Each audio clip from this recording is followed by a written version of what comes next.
I still remember when we had invited Justice Hegde, Cho Ramaswamy and Ira Chadian for a civil liberties conference in Chennai, because at the time the Karunanidhi government was alive, it allowed us to hold the convention. In that meeting, Justice Hegde spoke, and afterwards at 10 o'clock in the night, we all assembled in a hotel. There was a small candle flame and the electricity went off. There was just the flame.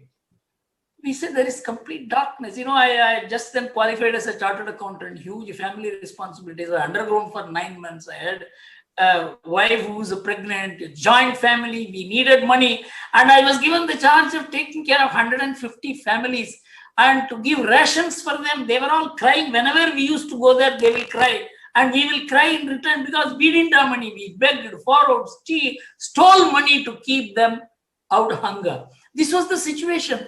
So we told all this to Hegde. How long? How long can we carry on like this? What will happen? He pointed to that flame. I still remember that incident, that our job is like the job of that flame. Keep that flame alive. It will become a towering inferno. That is precisely what happened. I tell you, when the Janata wave manifested, and I had on the first hand authority as to how Atalji said that unless we create a wave, people will not be free of their fear. Unless we remove the fear of the people, we will not be able to win the elections. And that is how Atalji's suggestion was, that we should hold mass rallies and not small meetings, as some people have said. And there was even an attempt to see that we don't contest the elections.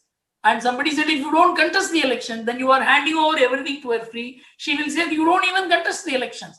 The option was whether to contest the elections or not to contest the elections. How to ensure that the people lose their fear. All this was possible only because India was a civilizational democracy. A liberal democracy would never have succeeded in defeating emergency. It is the linkages of communities, it is the linkages of caste, it is the linkage of religion, it is the linkages outside the organized system of government, which was able to create the Janata wave. So this requires a special study. I used to tell Surya Prakash, Indian democracy is civilizational in character. It requires a very specific study. Actually, the Brookings Institution study, which was carried in the Foreign Policy magazine in January 2019, said all liberal democracies are under stress. The East European and Central European democracies may cease to exist after a couple of decades and even ahead. There is only one democracy which is the silver lining or golden lining of democracies in the world, that is Indian democracy.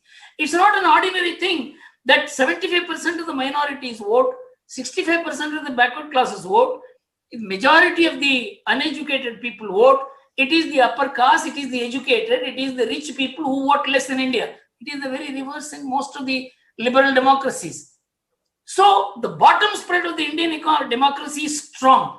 When Janata wave was built and Mrs. Gandhi was overthrown, the literacy rate in India was less than 40%. Women literacy rate was less than 26%. In places like Bihar, it was 20%. We swept away the dictatorship. How? It requires a study.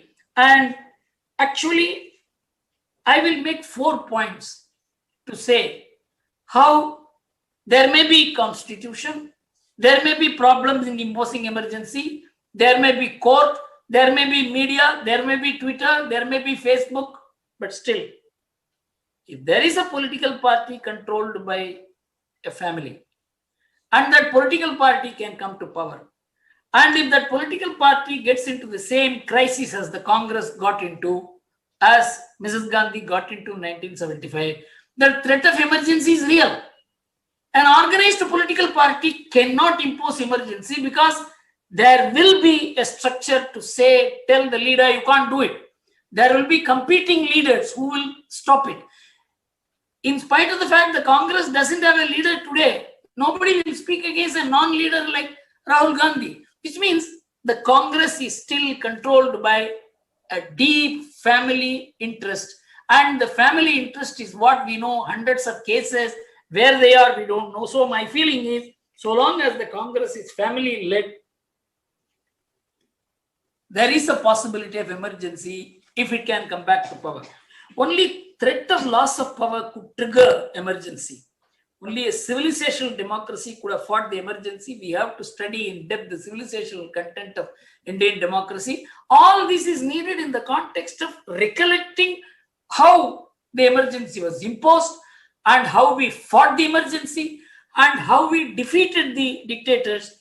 And so we should not compare ourselves with the liberal democracy, and liberal democracy saying you are a second-rate democracy. We have to assert only the civilizational democracy had the wherewithal to stand up and fight and defeat dictatorship, which when it was led down by everybody, including the court, including the media. This perception has to be given, and I have always requested Surya Prakash, who is studying in depth about the comparative democratic structures all over the world, that we must study the civilizational content of Indian democracy, which is common to all Asian democracy, which is uncommon in the Western democracy. And the Western democracies have become the norm to judge whether we are a democracy, first-rate democracy, second-rate democracy, third-rate democracy. These people keep telling us, you are not an acceptable democracy. Actually, keeping the emergency perspective, how we could overthrow through a civilizational democratic model and establish a dictatorship under the Constitution of India, we have to compare the democratic differentials in the world. And my request is, apart from